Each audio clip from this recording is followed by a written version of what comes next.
அமைக்க வேண்டும், என்டிஏ கூட்டணி தலைமையில் அமைக்க வேண்டும் என்பதற்காக முழு மனதோடு தமிழ்நாடு முழுவதும் மற்றும் பாண்டிச்சேரியிலே ஒன்றிணைந்திருக்கிறார்கள் என்பதுதான் உண்மை. இன்னொன்று சொல்றேன், அன்றைக்கு நான் கும்பகோணத்தில் பேசுறப்ப என்ன பத்திரிகையாளர்கள் கேட்டார்கள். அப்பொழுது சொன்னேன், உங்கள் கூட்டணியில் அம்மா மக்கள் முன்னேற்ற கழகத்திற்கு தொகுதி உடன்பாடு முடிவடைந்து விட்டதா என்று கேட்டார்கள். இன்னும் இல்லை.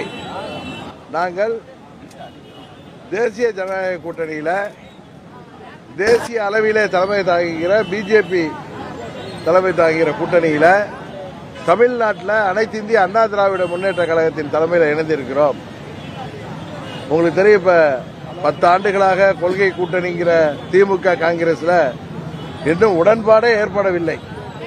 அந்த கூட்டணி தொடருமா என்கிறதே தெரியாத நிலையில்தான் தமிழ்நாடு இருக்கிறது. அதை திசை திருப்புவதற்காக தேசிய ஜனநாயக கூட்டணியின் வலுவாக இல்லை, அங்கே குழப்பம் என்றெல்லாம் பொய் பிரச்சாரங்கள் வைக்கப்படுகிறது. காங்கிரஸ் கட்சி எனக்கு தெரிந்த தகவல்படி 35 - 40 தொகுதிகள் கேட்கிறார்கள்.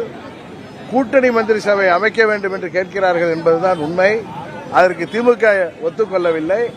அதனால் காங்கிரஸ் அந்த கூட்டணியில் தொடருமா என்பதே தெரியவில்லை. அதுபோல தேசிய ஜனநாயக கூட்டணி தேசிய முஸ்லீம் லீக்கின் தலைவர் காதர் மைதீன் அவர்கள் ஏற்கனவே 3 தொகுதியில் போட்டியிட்டோம், இப்பொழுது 2 தான் தருவேங்கிறாங்க அப்படின்னு சொல்லி அவரு பாவம் அந்த வயதான காலத்தில் மூர்ச்சை அடைந்ததெல்லாம் பார்த்திருப்பீங்க. அதுபோல எங்கள் கூட்டணியில எந்த ஒரு நிலையும் இல்லை. அம்மா மக்கள் முன்னேற்ற கழகம், அனைத்து இந்திய அண்ணா திராவிட முன்னேற்ற கழகம் அம்மாவால் வளர்க்கப்பட்ட பிள்ளைகள். நாங்கள் கருத்து வேறுபாடுகளை தொடர்ந்து இன்றைக்கு ஓரணியில் தேர்ந்திருக்கிறோம். எங்கள் கட்சிக்கான தொகுதி உடன்பாட்டை பாரதிய ஜனதா கட்சி மூலம் அனைத்து இந்திய அண்ணா திராவிட முன்னேற்ற கழகத்தோடு பேசி அதை நல்ல முறையில் நிறைவு செய்வோம். இன்னொன்று, கூட்டணியில ரொம்ப சென்சிட்டிவான விஷயமே இந்த தொகுதி உடன்பாடு, எந்தெந்த தொகுதி என்பதுதான். அதை சுமூகமாக முடிக்க வேண்டும் என்கிற ஒரே நோக்கத்தோடு தான் நான் சொன்னேன். அதிமுக கூட்டணியில, தமிழ்நாட்டில் அதிமுக தலைமை தாங்குகிற கூட்டணியில அம்மா மக்கள் முன்னேற்ற கழகத்திற்கு பாஜக மூலம் எங்கள் தொகுதிகளை பெறுவோம் என்று சொன்னேன். இன்னொன்று சொன்னேன், நான் தேர்தலில் போட்டியிடவில்லை. காரணம், எந்த ஒரு சின்ன பிரச்சனைக்கும் இடம் கொடுக்காமல் அம்மாவின் ஆட்சியை அமைக்க வேண்டும் என்பதுதான் எங்களது ஒரே இலக்கு. அதனால் எந்த ஒரு சின்ன மன வருத்தமும் யாருக்கும் வந்துவிடக்கூடாது என்பதற்காகத்தான் டிடிவி தினகரன் தேர்தலிலே போட்டியிடவில்லை என்று சொன்னேன். அதுபோல அம்மா மக்கள் முன்னேற்ற கழகத்திற்கு தகுதியான வேட்பாளர்களை கௌரவமான முறையில் பெறுவதற்கு பிஜேபி கட்சி மூலம் நாங்கள் அந்த உடன்படிக்கை எட்டுவோம். பிஜேபியின் கைடன்ஸ் படி அம்மா மக்கள் முன்னேற்ற கழகம் செயல்பட்டு அனைத்து இந்திய அண்ணா திராவிட முன்னேற்ற கழக கூட்டணியில நாங்கள் இடங்களை பெற்று வெற்றிகரமாக அம்மா மக்கள் முன்னேற்ற கழகத்தின் வேட்பாளராக போட்டியிடப் போகிறவர்கள் இந்த முறை வெற்றி பெற்று சட்டமன்றத்திற்கு செல்வார்கள். அம்மாவின் ஆட்சி உறுதியாக அமையும் என்பதையும் மீண்டும் உங்களுக்கு தெரிவித்துக் கொள்கிறேன்.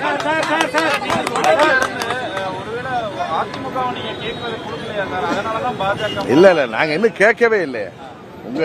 உங்களுக்கு ஊரகத்துறையில் உள்ளவங்களுக்கு இல்ல இன்னும் நாங்க அன்னைக்கு சொன்ன இன்னும் நாங்கள் வேட்பாளர் தொகுதி பற்றி பேசவே ஆரம்பிக்கவில்லை.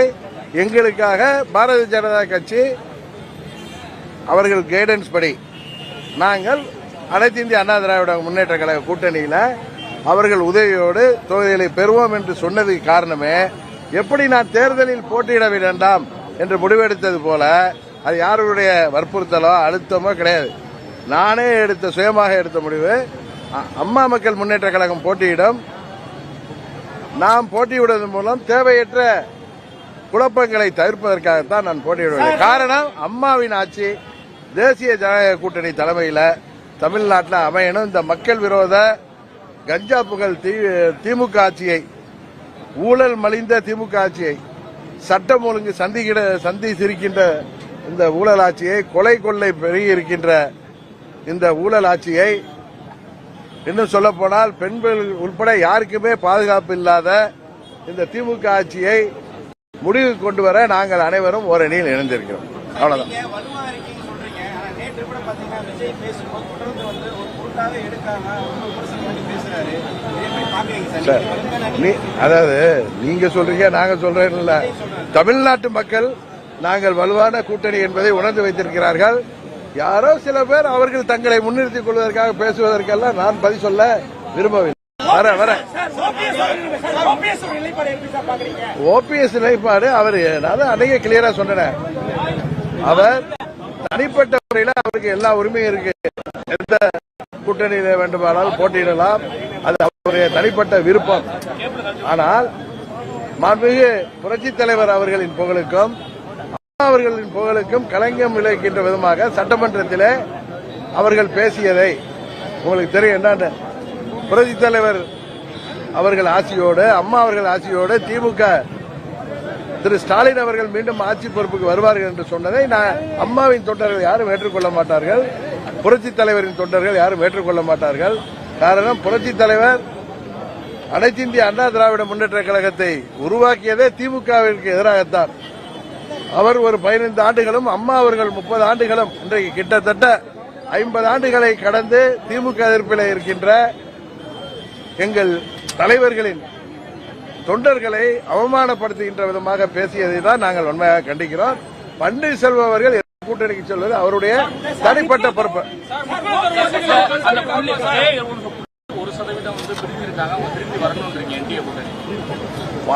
99.1% கிளியரா சொல்லிட்டேன். நீங்க எத்தனை கேள்வி கேட்டாலும் நாங்கள் அனைவரும் ஓர் அணியில் இருக்கோம். ஒரு சிலர் தனித்து விடப்பட்டிருப்பவர்கள் அவர்களும் உணர்ந்து எங்களுக்கு ஆதரவு.